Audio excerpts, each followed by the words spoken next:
monggo diinum. Para kiai, para masyayikh baik dari MBC utaminipun Rois Surya, Ranting, muga sehat kiai panjang umur.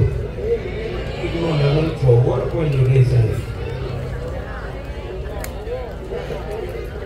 Menawi Jawa berapa persen yang paham?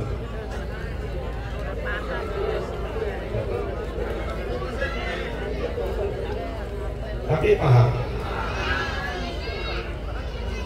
MUI baik dari cabang, kabupaten, untuk kecamatan sampai ranting ada ini. Semoga Indramayu semakin islami, semakin ijuruyo, semakin ahlu sunnah wal jamaah, dan insya Allah semakin barokah. Amin Allahumma amin. Keluarga besar pondok pesantren maupun Darul Mustafa Desa Imbrek semoga 2 atau 3 tahun lagi ketika saya sowan ke sini sudah lebih besar lagi. Amin Allahumma. Para jamaah ibu-ibu muslimat, derek-derek Ansor, Banser, Fatayat, hadirin hadirat rahmatullah, eden matur mriki sedaya. Islam sangat menjunjung tinggi ilmu, dan ilmu benar-benar di atas yang lain. Pangkat dengan ilmu lebih dipentingkan ilmu. Kaya dengan ilmu lebih mulia ilmu. Halo. Ganteng dengan ilmu lebih utama ilmunya. Ya bangga. Sama salah sendiri. Nasab dengan ilmu lebih tinggi ilmu. Jangan dibalik-balik. Andai ada orang nasab yang besar tapi baca Fatihah nggak fasih, kalau ada anaknya tukang becak, kalau diploso oleh boyo, kalau dijuaringin, alim baca Quran yang fasih, siapa yang jadi imam? Yang jadi imam siapa? Yang alim meskipun hanya anak tukang becak. Bukan mengedepankan nasab Islam, tapi mengedepankan ilmu. Paham begini? Pak masalah sendiri. Dan itu dicontohkan oleh Rasulullah SAW. Zaman Nabi yang kaya banyak, yang punya jabatan banyak. Abu Thalib punya jabatan. Mereka orang top-top, tapi dari sekian banyak itu yang dipilih Allah untuk diamanati wahyu itu Muhammad SAW. Kenapa? Karena dari sekian banyak orang Quraisy, Muhammad yang paling fatonah, Muhammad yang paling cerdas, berpotensi menjadi ilmuwan besar, bahkan di atas para ilmuwan. Islam mengedepankan ilmu, meskipun Muhammad ketika itu nggak punya derajat di masyarakat. Derajat apa? Melarat, yatim lagi. Yatim piatu, burung gembala kambing lagi. Udah nggak dihormati. Tapi Allah tetap milih Muhammad karena dari sekian banyak sahabat ganteng-ganteng kaya-kaya yang dipilih Nabi jadi menantu Siti Ali. Abu Bakar kurang kaya apa? Abdurrahman bin Auf kaya raya, ya bang enggak? Tapi yang diambil menantu siapa?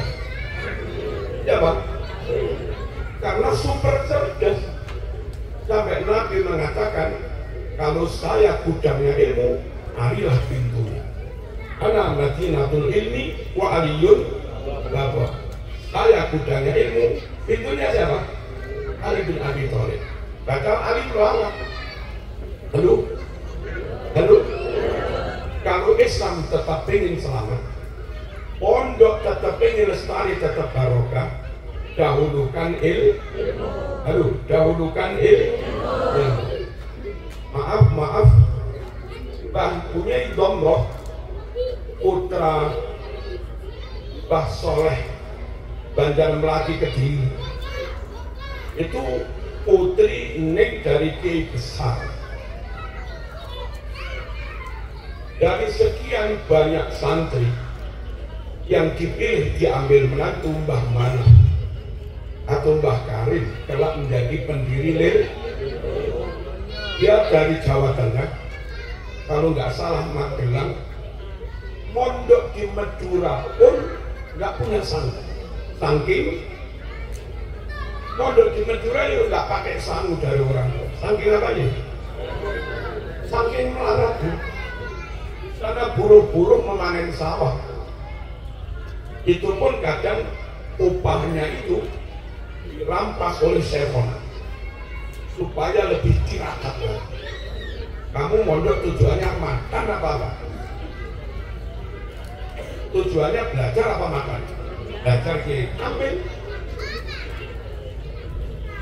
Kenapa Mbah Karim, Mbah Mana yang nggak terlalu kaya dipilih oleh Mbah Soleh Banjar Melati jadi menantunya? Karena itu pondok manapun asal mengambil menantu rumusnya siapa yang paling alim itu yang diambil, maka pondok itu dijamin lestari sampai kapan. Tapi kalau sudah punya penyakit bubut dunia, punya penyakit gila harta, ada santri pinter luar biasa, hafid Quran, menguasai qiraah sab'ah, kitab kuning lancar, Wahab bisa baca, Hizib sekian banyak hafal, tapi melarat, girang lagi.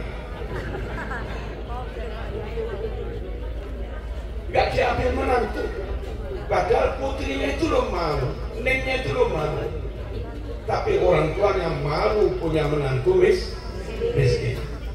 Kan lihat, kelak dia wafat, pondoknya mati karena menantunya yang kaya itu nggak bisa ngaji. Ya bang, kalau ingin Islam lestari, NU tetap berjaya, MUI tetap berjaya, tetap dipercaya umat. Dahulukan ilmu. Kalau sudah main-main dengan ini, main-main dengan jabatan, maaf sekali maaf, jangan salahkan umat kalau pelan-pelan umat meninggalkan NU. Sebab menurut umat mungkin ketua NU kalah pinter dalil dibanding ketua Muhammadiyah. Lalu bahaya apa enggak kebi? Bahaya apa enggak? Bahaya. Mohon semua yang hadir, karena yang hadir NU itu Nahdlatul Ulama, kebangkitan para orang yang berilmu, bukan kebangkitan pejabat, bukan kebangkitan politik, bukan kebangkitan duit boleh tapi duit mendukung ilmu, jabatan boleh tapi jabatan mendukung ilmu. Jangan ilmu diperalat untuk mendapatkan jabatan, nggak boleh. Selagi NU tetap mengutamakan ilmu, MUI tetap mengutamakan ilmu, dan semua mengenal rujukan ilmu harus ke NU atau ke MUI. Asal situasinya tetap seperti itu, orang paling alim ada di NU, orang paling alim ada di MUI. Tentu masyarakat lebih percaya nanya, merujuk, cari solusi kepada NU atau kepada MUI. Paham ini? Apa ini? Utamakan. Dan kalau apa-apa hakimnya ilmu. Allahumma shalli ala sayyidina. Mau ngaji mau, dan itu nggak penting. Ngaji mau. Allahumma shalli ala sayyidina. Ngaji mau. Ngaji aja, ya. Kalau sampai begini kan nggak paham dan nggak sampai. Nanti pulang terkenal tuh. Allahumma shalli ala sayyidina Muhammad. Hadirin rahmatullah. Kita contoh dari zaman Nabi Sallallahu Alaihi Wasallam. Ubay bin Ka'ab itu hafid Quran dan benar-benar mungkin kualitas fasohahnya mirip yang dicontohkan Jibril. Man ahabba an yaqra al-Quran kama unzil fal yaqra ala Ubay bin Ka'ab. Siapa yang pengen baca Quran persis, siapa yang pengen baca Quran persis seperti ketika Quran itu diturunkan, ngajilah kamu sorogan kepada Ubay bin Ka'ab. Ubay diangkat menjadi guru Qurannya para sahabat. Dan kenapa kori-kori Indonesia setiap tahun menang MTQ tingkat internasional? Indonesia itu sanad qiraatnya ikut Imam Hafiz. Imam Hafiz itu bersanad sampai Ubay bin Ka'ab tadi, yang bacaannya mirip bacaannya Kanjeng Nabi. Nah, Ubay diangkat menjadi imam qiraatnya para sahabat. Saat Umar jadi khalifah, menurut hadis Bukhari, Ubay juga yang dipercaya jadi imam tarawih yang 20 rakaat. Itu Ubay. Bahkan Ubay itu kaya juga tidak, pejabat juga tidak, tokoh besar juga bukan, maaf, nasab Nabi juga bukan. Ya orang lain nggak bernasab kepada Rasul. Kenapa diangkat? Itulah Rasulullah mengutamakan ilmu. Insya Allah ada rame-rame polemik apapun, asal hakimnya ilmu selesai. Kalau hakimnya nafsu ya gak mari-mari. Hakimnya nafsu emosi nggak selesai, kok nggak ada yang mau ngalah. Dan Quran berpesan jangan ikuti hawa nafsu, wala tattabi'il hawa fayudillaka an sabilillah. Jangan kau ikuti hawa nafsu, ikutilah ilmu. Kalau yang lain benar, meskipun bukan kelompokmu, akui kebenaran. Kalau kita salah, teman kita salah, meskipun teman akrab kita wong salah, ya akui itu salah. Asal hakimnya ilmu selesai. Kalau hakimnya nafsu ya nggak mari-mari, nggak berkesudahan. Wa amma man khafa maqama rabbi wa nahan nafsa 'anil hawa fa innal jannata hiyal. Kunci dapat surga wa nahan nafsa, menghindari ojo nuruti nafsu. Ilmu. Allahumma shalli ala sayyidina. Hadirin, ketika ada orang bertanya kepada Aisyah, bagaimana sih cara nusap sepatu bagi musafir yang pakai huf, pakai sepatu? Aturannya bagi musafir berapa hari harus dicoplok lagi. Kalau mungkin nggak musafir berapa hari harus dicoplok lagi dan basuh biasa. Nanya pada Aisyah. Tapi Aisyah tahu yang pernah diajak pergi berhari-hari. Dan ada kasus contoh dari Nabi ngusap sepatu tok, itu Sayyidina Aisyah bilang pada nanya pada hari itu.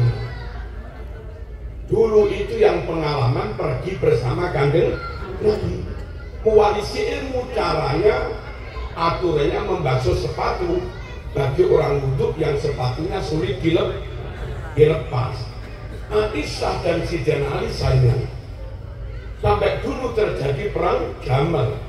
Lalu perang Siffin antara Ali dengan Muawiyah, perang Jamal antara kelompok Sayyidina Ali dengan Siti Aisyah. Musuhan. Entah persaingan merebut apa, tapi dua itu musuhan. Cuma untuk ilmu, sahabat tetap clear. Saya ngerti Ali mas takono neng. Bukan kok, ojo takon Ali, musuh, enggak begitu. Itu loh Islam. Lalu tetap kembalikan kepada ahlinya. Tanya kepada yang paling ahli. Hakimnya ilmu, selesai. Nah kita itu kadang satu kiai di PKB, satu kiai di P3 udah nggak saling menyapa. Satu kiai di Golkar, satu kiai di PDIP sudah nggak saling menyapa. Satu kiai nggak udik-udik nasabnya habaib, satu kiai udik-udik nggak saling menyapa. Ayolah kembali kepada ilmu. Jangan pada ta'assub. Ta'assub itu bagian dari nafsu. Nuruti kemarahan saja. Gila bangga ini. Gila bangga ini. Allahumma shalli ala sayyidina Muhammad. Contoh lagi bahwa Nabi mengutamakan ilmu. Nabi menugaskan Zaid bin Thabit yang ahli khat untuk menulis Quran. Dan setelah Nabi wafat, yang dipercaya Abu Bakar membendel nulis Quran utuh, itu juga lagi-lagi Zaid bin Thabit. Dan ada timnya, nggak sendirian. Lalu zaman Sayyidina Utsman, ketika ingin memperbanyak Quran jadi 6 mushaf, dikirim ke beberapa kota, ke Mesir 1, ke Baghdad 1, ke Syam 1, ke Mekah 1, Kufah 1, satunya tetap di Madinah. Siapa tim penulisnya? Tetap lagi-lagi Zaid bin Thabit. Padahal Zaid bin Thabit pejabat bukan, ketua partai politik juga bukan, tokoh besar juga bukan, kaya raya juga bukan, nasab Rasul juga bukan. Clear Nabi menunjuk karena keahliannya, karena keilmuan. Selagi sesuatu diserahkan pada ahlinya, selesai. Kalau sesuatu kau serahkan pada yang bukan ahlinya, tunggu gantung. Itu hadis Bukhari. Idza wussidal amru ila ghairi ahli fantadhiris sa'ah. Kalau suatu urusan kau serahkan kepada yang bukan ahlinya, ya tunggu dan remeh. Apa remeh? Tunggu aja gantungan. Basim As'ari dalam kitab Arba'in Hadis kata Allah kemabadin Jama'iyyatin Nahdlatul Ulama, Basim mengumpulkan 40 hadis yang itu terkait dengan visi misi ajaran NU. Satu dari sekian hadis yang dikutip Basim, la taqu alat hadati, la taqu alat din ila waliyahu ahli, waqu alat din ila waliyahu ghairu ahli. Kaulan, la taqu alat din ila waliyahu ahli, la taqu alat din ila waliyahu ahli, waqu alat din ila waliyahu ghairu ahli. Apa kata Nabi? Kamu nggak usah tangisi masa depan agama. Pondok ini ke depan akan baik-baik saja. MUI Indramayu akan baik-baik saja. NU Indramayu akan baik-baik saja. Asal diurus oleh orang yang memang ahli. Udah nggak usah khawatir, matilah kau dengan tenang. Nggak usah takut masa depan pondok pesantren apa. Pokok diurus yang ahli. Sebelum mati sudah mengkader busnya pinter ngaji. Sebelum mati sudah mengkader busnya sergap jamaah, sergap wiridan. Begitu abangnya situ, anak ini meneruskan apa yang jadi keistiqomahan agama. Jalan. Kau nggak usah menangisi resah masa depan agama, asal diurus oleh ahli. Sebaliknya, tangisilah agama. Kamu harus resah tentang masa depan agama. Khawatir nggak baik-baik saja. Kalau diurus oleh orang yang bukan, apa masalah sih? NU Kororamu, semoga ke depan yang terpilih dari Islam orang yang paling alim se-Indonesia, orang yang paling wibawa hebat se-Indonesia, orang yang paling takwa Allah se-Indonesia, yang jadi ketum orang yang paling pintar se-Indonesia. Kalau itu yang terpilih dan nggak pakai begini-begini, saya yakin NU tetap jadi rujukan umat ketika umat ini bertanya, halo, dulu Bung Karno kapan melawan nikah, kapan melawan pasukan penjajah Inggris dan Belanda ketika akan menyerang Surabaya? Nanyanya pada siapa? Mbah Hasyim. NU benar-benar jadi sokok guru, nyangga semua. Siapa-siapa untuk urusan negara agama kembalinya kepada Mbah Hasyim. Top. Mungkin dengan itu NU dengan nggak main-main, mungkin nggak dapat duit. Nggak main-main, mungkin NU nggak dapat tambang, nggak masalah juga. Tapi NU wibawa. Dengan semuanya merujuk kepada NU, itu artinya NU mengendalikan akidah umat supaya tetap berahli sunnah wal jamaah. Paham benar? Kalau sampai umat lari kepada yang lain itu bisa Syiah, bisa liberal, bisa Wahabi, macam-macam. Nah, ayo kembali, apa rumusnya? Utamakan, ya apa enggak? Ya apa enggak? Saya sampean jadi ketua NU PCB. Delalok ada kader NU, mantan ketua NU Mesir, ambil di Al-Azhar, selesai profesor doktor, hafid Quran, kuasai berbagai kitab, hubungan internasional, dia mengendalikan PCI di berbagai negara, pengalaman organisasi oke, keilmuan profesor doktor, pulang ke Indramayu. Kalau saya ketua PC-nya, pas ada pilihan, masuk demi kemajuan NU. Ojo kok malah yang pinter-pinter di kuatirnya ini dia. Nah kalau caranya begitu pakai nafsu, kapan NU unggul?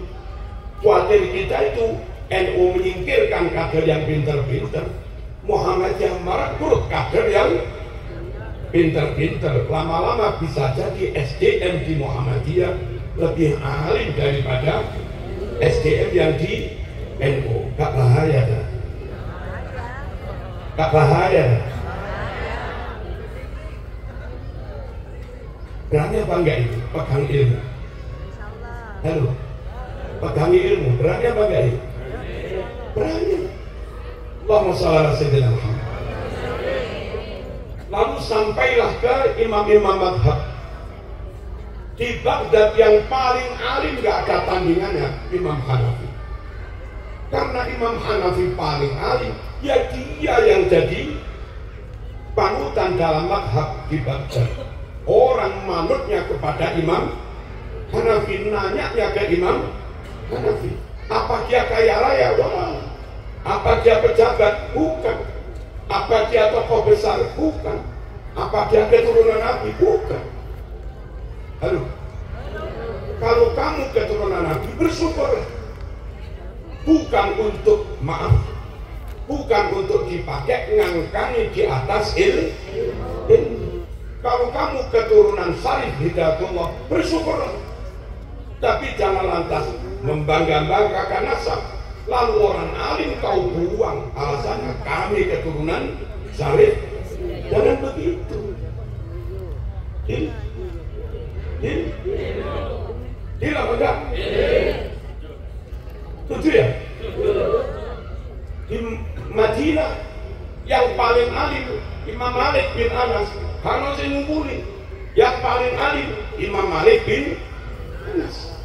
Akhirnya yang dipercaya umat juga Imam Malik. Apa-apa nanyanya ke Imam Malik. Jadilah madhab Malik. Lalu di Mesir sekaligus dosen Al-Azhar, yang paling alim kalau saya ngumpuli Imam Syafi'i. Maka Imam Syafi'i pun jadi rujukan umat di Mesir, dan sekarang seluruh dunia juga. Padahal madhab 4 termasuk Hambali kaya raya, bukan. Anaknya raja juga bukan, anaknya bangsawan juga bukan, keturunan Nabi juga bukan. Apa modalnya? Modalnya apa? Ilmu tentu plus akhlak. Ilmunya top, hatinya juga top, luar biasa. Perkara ilmu, akhlak plus nasab, alhamdulillah. Halo. Ilmu, akhlak plus kaya raya, alhamdulillah. Ya apa enggak? Ilmu, nasab, akhlak plus anak presiden lagi. Lah tapi ya siapa?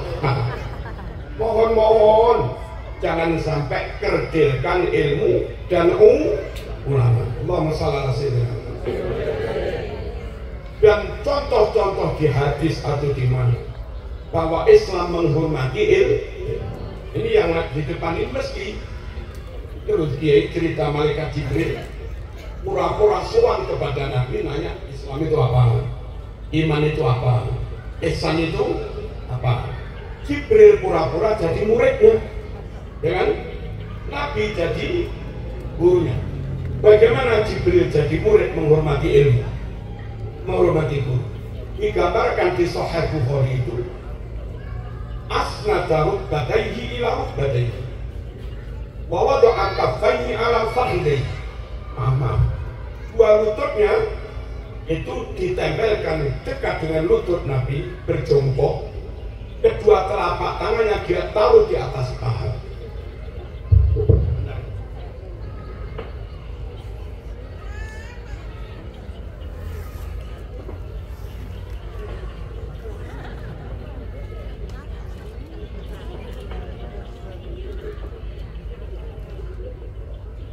Itu hadis Bukhari. Kalau santri begitu kepada kiai, santri Lirboyo tamu pada Mbah War Mansur begitu. Emang begitu cara Islam menghormati ilmu. Hadisnya Sahih Bukhari. Jibril lagi yang melakukan. Harus. Saya yang keran 7 nggak tahu itu.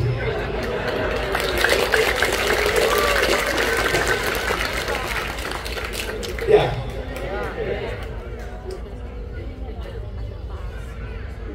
Pokoknya ilmu selesai. Sekarang rame-rame ngeritik anak pondok sungkem pada dia. Dan pihak Salafi menampilkan nggak mau dicium tangannya. Dulu top zuhud nggak mau dicium tangannya, top tawadhu. Monggo saja ente nggak mau dicium. Tapi jangan membuat opini, membuat framing. Cium tangan pada orang tua, cium tangan kepada mertua, cium tangan kepada guru, kau anggapin aku. Ente nggak mau terserah, memang tidak wajib. Tapi kalau ada kiai mau untuk didik adab dan kiai juga ingin sungkem, memang itu yang dicontohkan sahabat kepada Rasulullah SAW. Hadis Bukhari 4377. Usai berjamaah Nabi imam, sahabat jadi makmum bubar jamaah ini.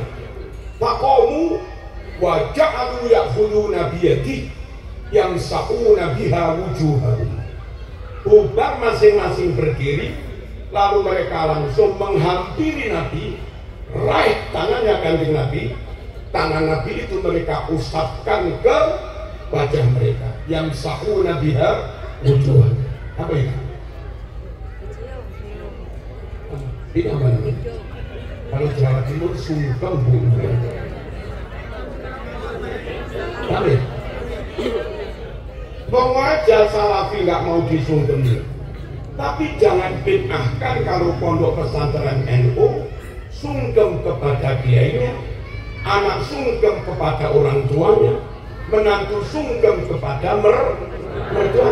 Emang sahabat dulu juga ambil tangannya Nabi, lalu tangan Nabi itu mereka usapkan ke wajah mereka. Jangan pakai emosi, ayo pakai ilmu. Ilmu itu ada dua dalam Islam, ada ilmu riwayat, ada ilmu dirayah. Ilmu riwayat sanadnya harus sahih. Kalau dalil pakai hadis 10 pun kalau nggak sahih, no way. Apa no way?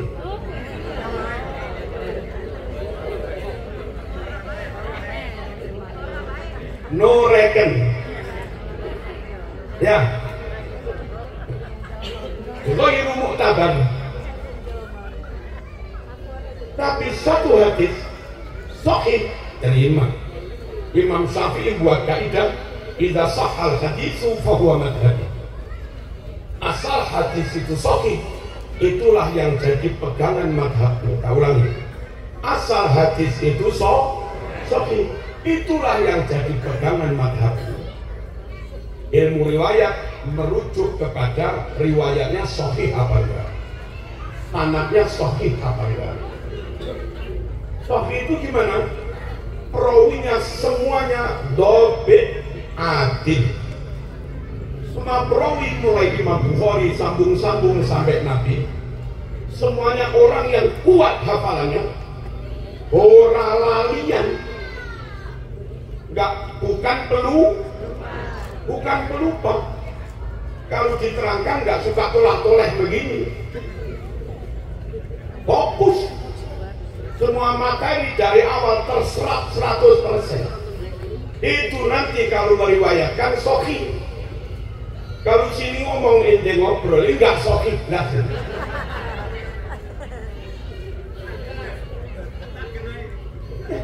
Bubar pun ditanya juga nggak bisa cerita 100. Iso-iso salah paham jadi fitnah juga. Halo. Lah masalah sih dari. Sahih itu perawinya dobit semua. Kalau perawi pelupa tidak sahih. Dan perawinya nggak mau maksiat.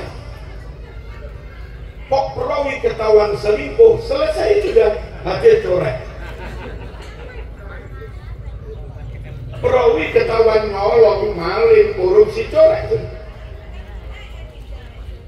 Perawi ketahuan bohong, termasuk memalsukan nasab, memalsukan makam, bohong, corek semua. Ini bukan golongan.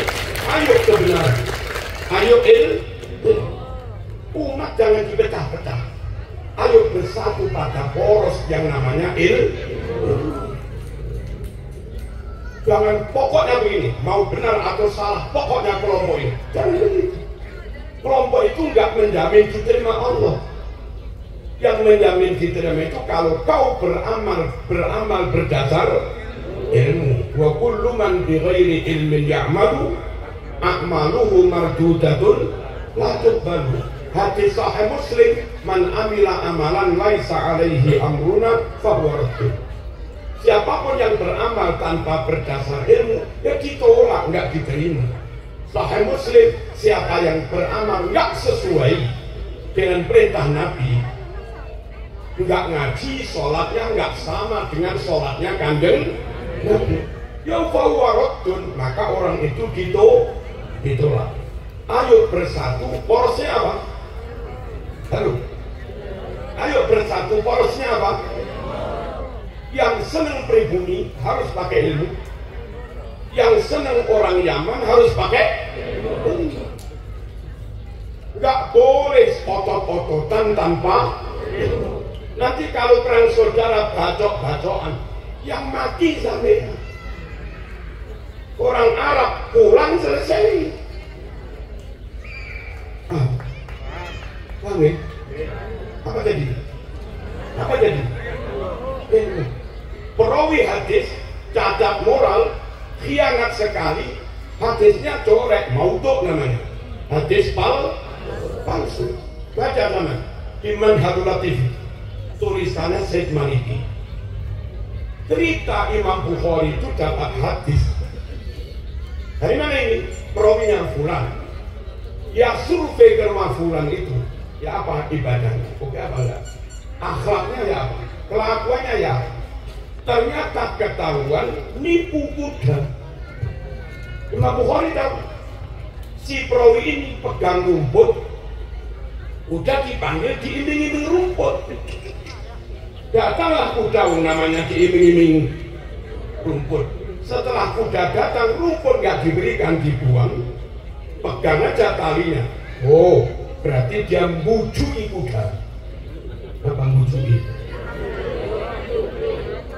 Menipu juga kan? Itu hadisnya langsung coret, diberi status hadis maudhu, hadis palsu.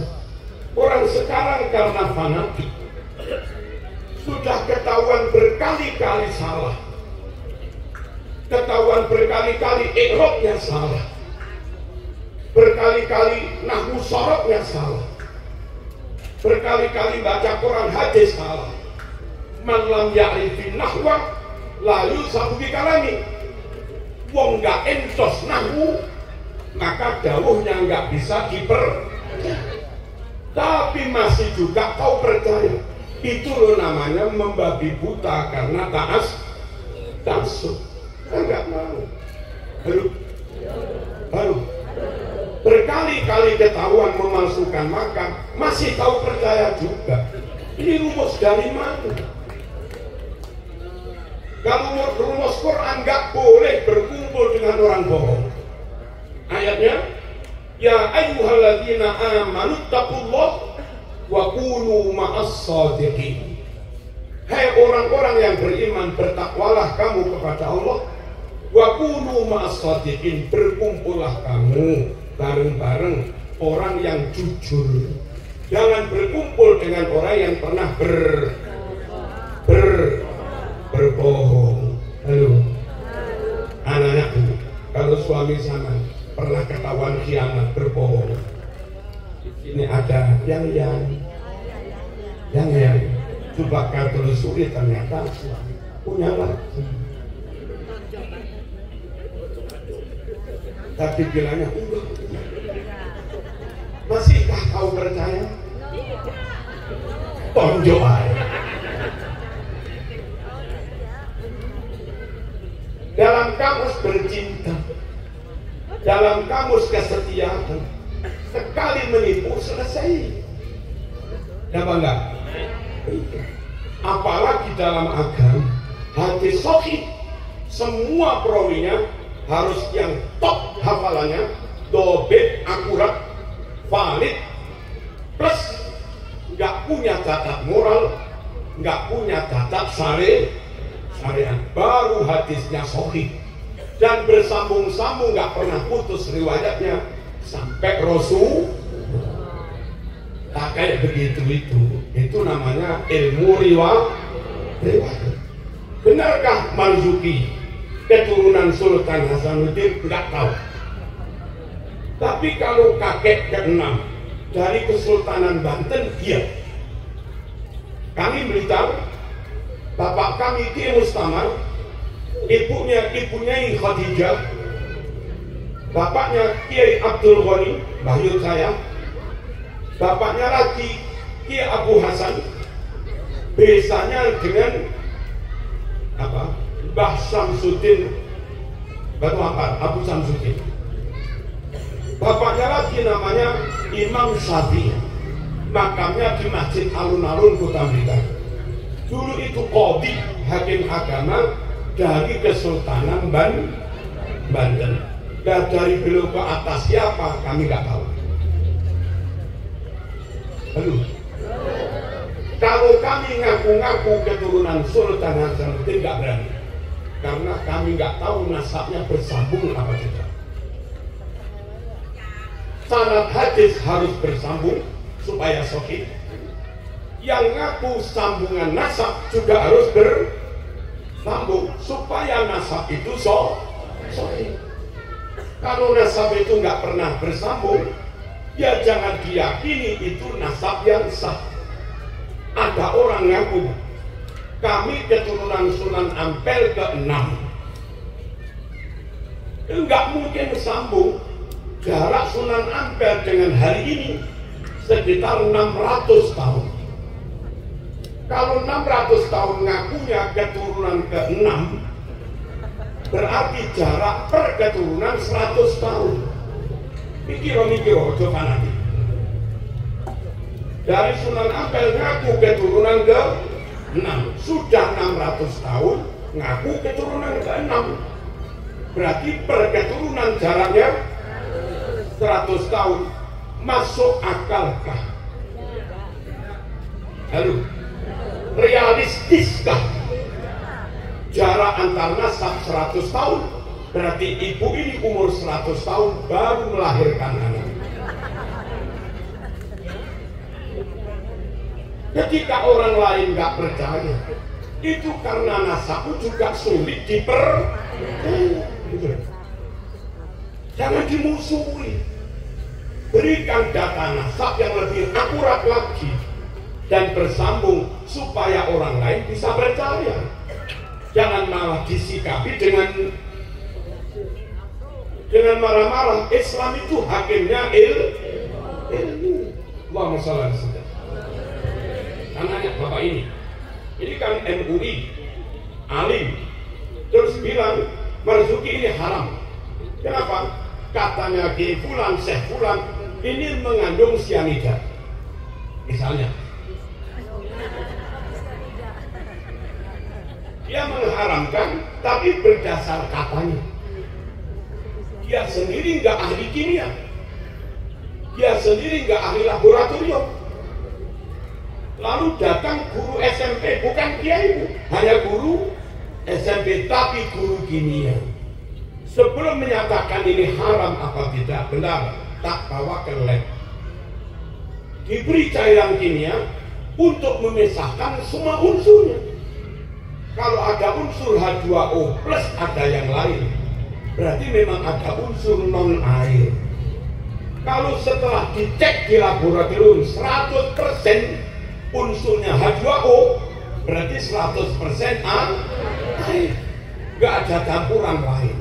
Nah, orang yang nggak kiai, hanya guru SMP tapi ahli kimia, sudah ngecek di laboratorium, mengatakan tidak haram berdasar bukti lab.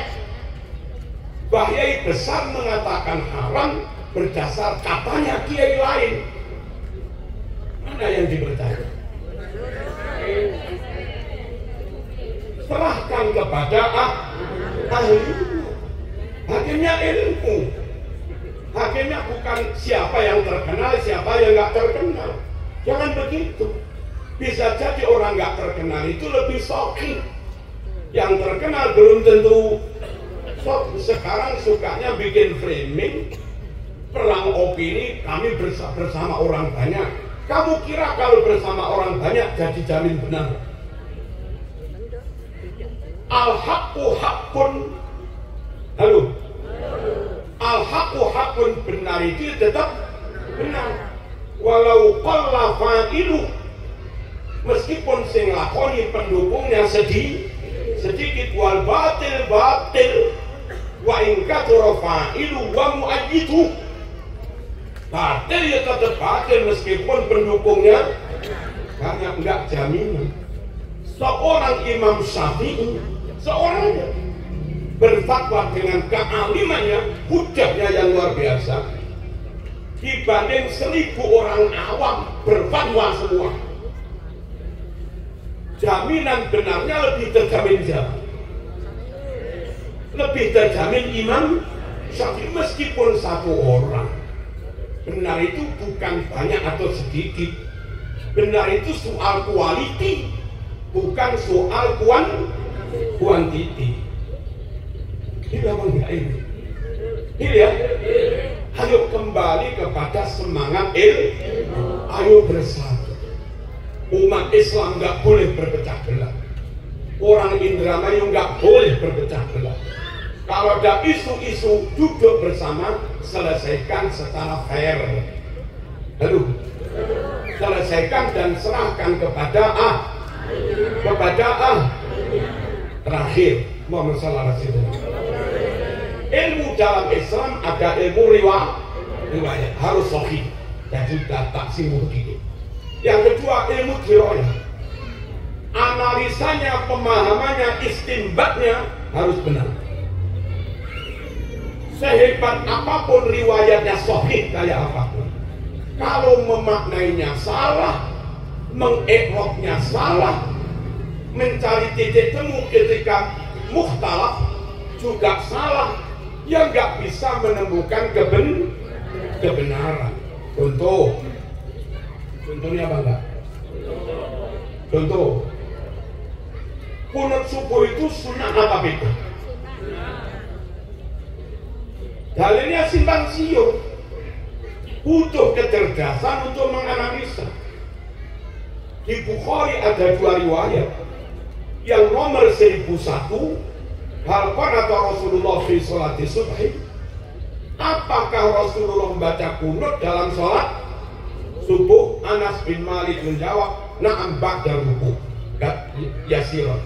Iya, kanjeng Nabi baca kunut setelah bangun dari ruku. Tapi di hadis Bukhari yang lain, qanata sahrun wa da'a ala ri'lin wa dakwan wa usayyah summa tarakahu. Nabi kunut hanya 1 bulan, melaknati 3 suku Lendak wan Usayyah. Yang 3 suku itu berkhianat, membunuh guru-guru ngaji, membunuh para dai. Lalu setelah kunut Nabi 1 bulan, lalu Nabi meninggalkannya. Hei kau orang NU, Nabi kunut 1 bulan, ngapain kau kunut seterusnya? Bermasalah apa enggak? Bermasalah. Di Bulughul Maram, riwayat Imam Ahmad. Ya abadi, innaka qad shalaita khalfa Rasulillah sallallahu alaihi wasallam wa Abi Bakr wa Umar wa Utsman wa Ali. Apa kanu yaqnutuna fil fajr? Yahya, Papa, zaman pas jadi sahabat kan sering makmum kepada Nabi, kadang Abu Bakar, Umar, apa mereka semua baca kunut subuh? Versi kitab Bulughul Maram, jawab baik bapaknya, ay bunayya muhdath. Ay itu nida, wahai anakku, muhdath. Kunut itu aslinya enggak ada, lalu diada-adakan, berarti bid'ah. Terus bagaimana melihat hadisnya? Pakai ilmu, namanya ilmu diro. Pinternya orang melakukan analisa, mencari titik temu, baik pakai pisau, ilmu nahwu, sorot, balaghah, mantek, dan yang lain-lain. Sekarang zaman tak ajak apa ini? Ngoncei apa? Mengupas, biar nggak bingung. Nabi kunut 1 bulan, kenapa ente kunut selamanya? Karena riwayat satunya Ibnu Majah, juga Tirmidzi, wa amma fis subhi falam yazal yaqnut hatta faraqat dunya. Sedangkan dalam sholat subuh Nabi terus kunut sampai meninggal. Nah katanya sebulan terus ditinggalkan. Hadis itu ada 2 isim, ada 2 lafaz. Nabi kunut dan mendoakan laknat 3 suku. Karena 2 kunut dan mendoakan laknat, harusnya domirnya 2, tarokahuma. Tapi hadis di Bukhari domirnya mufrad, tarokahu. Berarti dari kunut dan mendoakan laknat tadi, yang ditinggalkan bukan dua-duanya. Yang ditinggalkan apa? Salah satu. Kalau salah satu yang ditinggalkan menurut kamu kunutnya, maka ngelaknatinya terus sampai sekarang. Kalau menurut NU yang ditinggalkan ngelaknatinya, maka kunutnya terus. Menurut NU, ngelaknati itu terkait dengan kebiadaban mereka membunuh guru-guru ngaji. Direaksi oleh Nabi dengan melaknat mereka 1 bulan. Setelah suasana mereda, tenang, damai, kembali kondusif, nggak perlu lagi meneruskan laknat-laknat. Laknatnya ditinggalkan, kunutnya terus itu. Nah sayang beberapa orang itu nggak bisa membedakan domir mufrad atau domir tasniah, sebab mereka baca terjemah.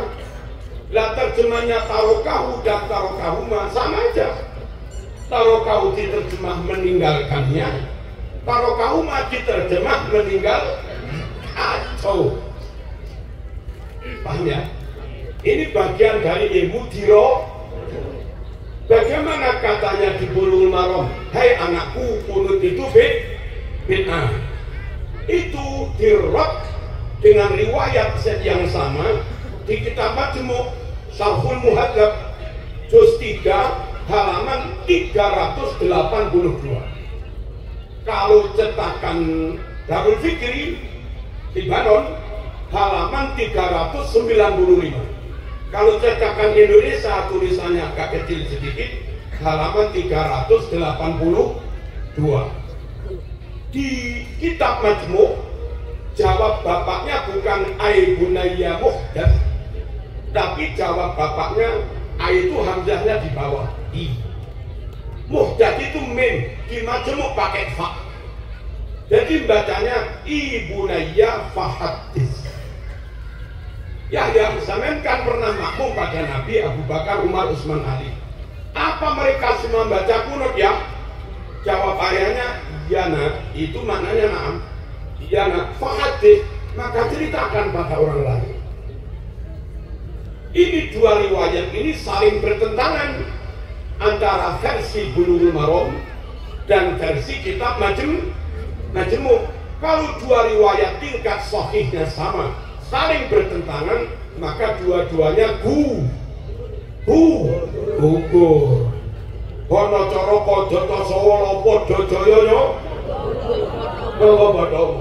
Kalau dua-duanya sama-sama kuat, padha jayanya, ya monggo padha mati semua. Ya enggak? Tapi yang dulu pas jadi pemuda, bapak manggil, nak sampean tak oleh nipu aku. Ibu memanggil, ojo sampean tak oleh nipu aku. Nuruti bapak, ibu marah. Nuruti ibu, bapak marah. Gimana? Enggak semua. Gugur semua, jangan malah iya semua. Kalau iya semua, dua-duanya memarahi sampean. Halo. Idza ta'aradat dalilani biduni imkani tarjih tasaqata. Jika dua dalil sama-sama kuat, nggak mungkin bisa dicari titik temu, ditarjih nggak bisa, ya dua-duanya gugur. Ketika dua-duanya gugur, yang berlaku hadis Bukhari. Apa Nabi kunut subuh? Ya, setelah bangun dari ruku. Dengan ilmu begini harusnya selesai polemik tentang kunut.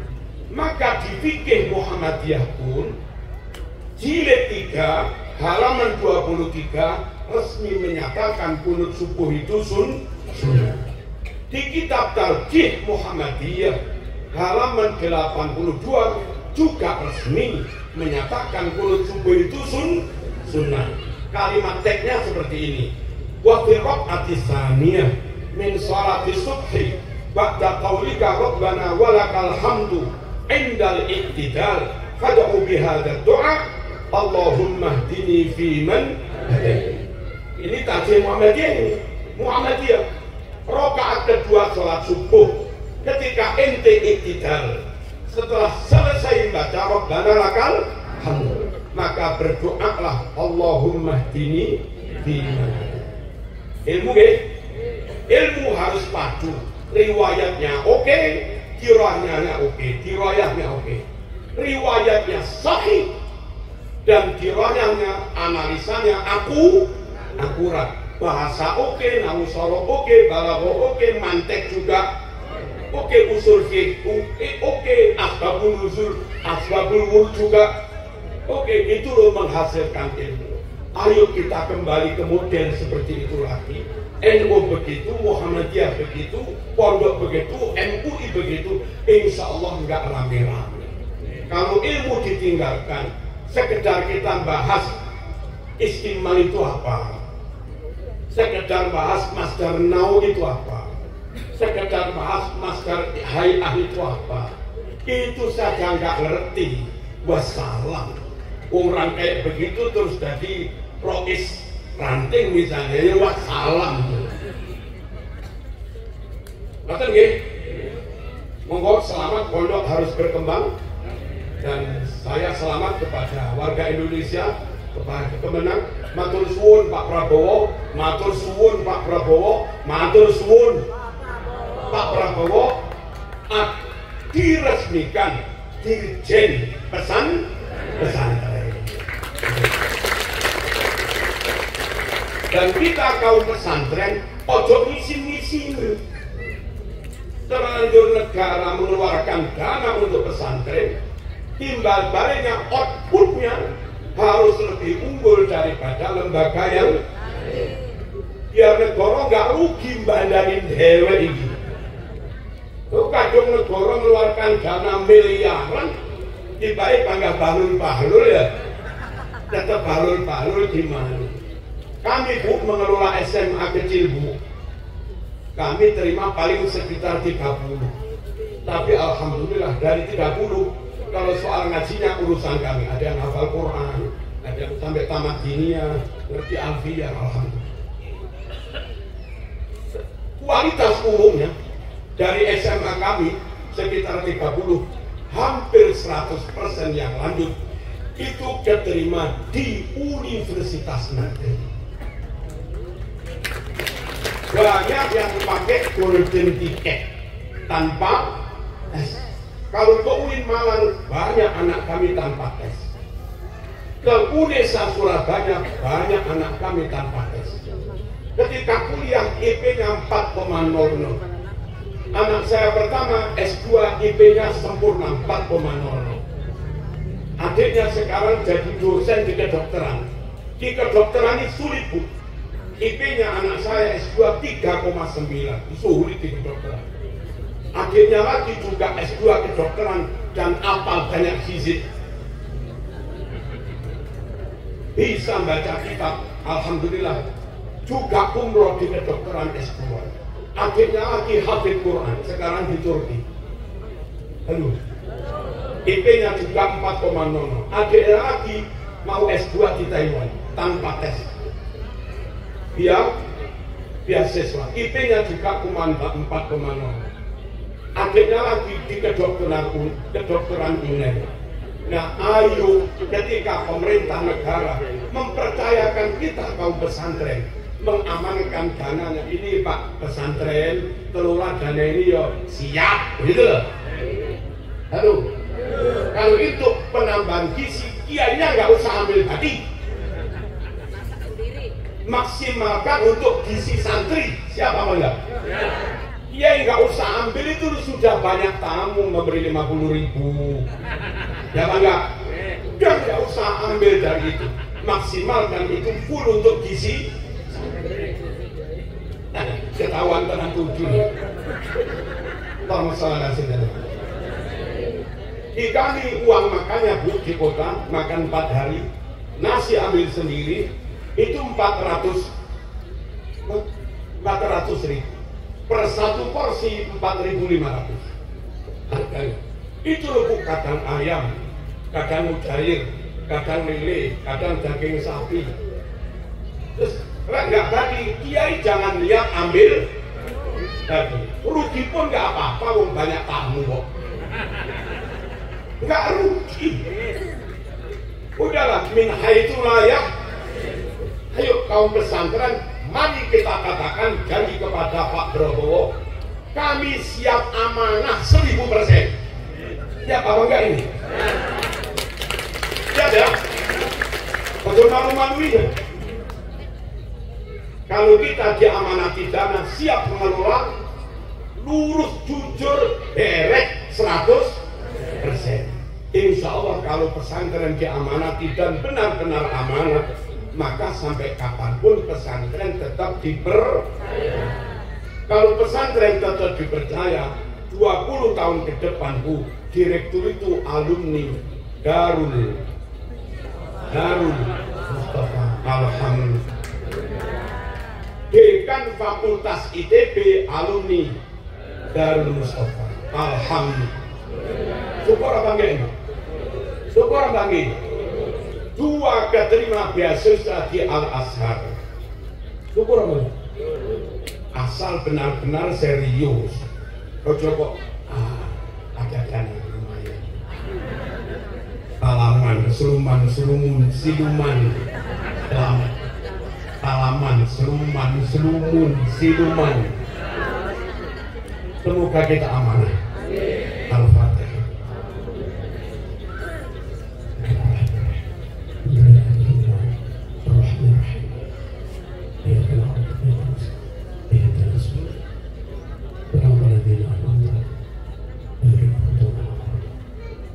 Alhamdulillahirabbil alamin. Allahumma shalli wa sallim ala sayyidina Muhammad wa ala ali sayyidina Muhammad.